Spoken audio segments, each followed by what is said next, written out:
जगातलं पहिलं Marathi OTT platform मराठीचा प्लॅनेट मराठीचा टीम ह्याच्यामध्ये तुम्हाला प्रश्न विचारायचा रिक्तर, कारण तुमची 5 वर्षाची मुख्यमंत्री म्हणून कारकीर्द, 2.5 वर्षाची विरोधी पक्षनेता म्हणून, नंतर उपमुख्यमंत्री म्हणून आणि आता तुम्ही स्वतः उपमुख्यमंत्री आणि त्याच्यामध्ये एक पार्टनर ऍड झालेला आहे त्याच्यामध्ये.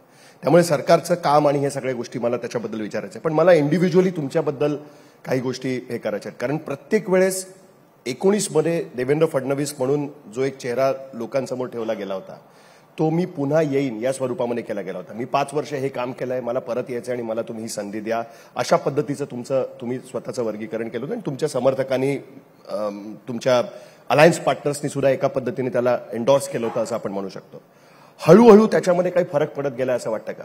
फ्रॉम 2019 ऑक्टोबर ते सप्टेंबर ऑगस्ट 2024, आता सप्टेंबर येईलच 2024 मध्ये Devendra Fadnavis has become a figure की ज्यांना सगळ्यात जास्त सध्या टार्गेट केलं जातं. तुमच्या अलायन्स पार्टनरकडे पण काही लोक दुर्लक्ष करतात, त्यांना पण सांभाळून घेतात, पण तुम्हाला मात्र सोडायला कोणी तयार नाहीये. असं तुम्ही काय केलंय 5 वर्षामध्ये की एव्हरीबडी, सगळ्यांना असं वाटतं की देवेंद्र फडणवीस यांनाच टार्गेट केलं पाहिजे?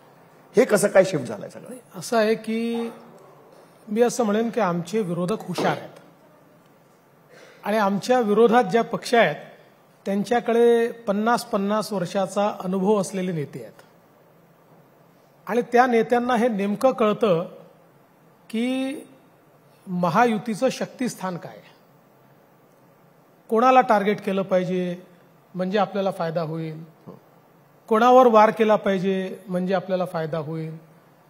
तुम्ही बघा, अलीकडच्या काळामध्ये नुकतंच माझ्या एक लक्षात आलं की एका कार्यक्रमामध्ये मी उद्धवजींवर टीका केली आणि त्यांच्या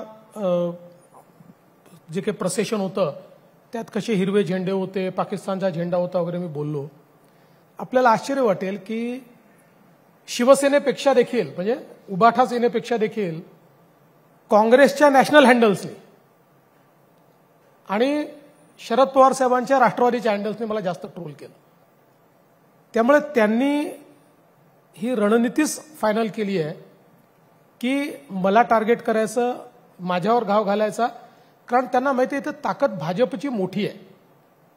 आम्ही इतर 2 पक्षांना सोबत घेऊन चाललोय, 3 मिळून आमची ताकद बनते आहे, पण या ताकदीत सगळ्यात मोठी ताकद भाजपची आहे आणि म्हणून ते समजून त्या ठिकाणी असं करताय. त्याचा एक लिमिटेड फायदा त्यांना होईल, पण त्याच्यापेक्षा जास्त फायदा होईल असं मला वाटत नाही.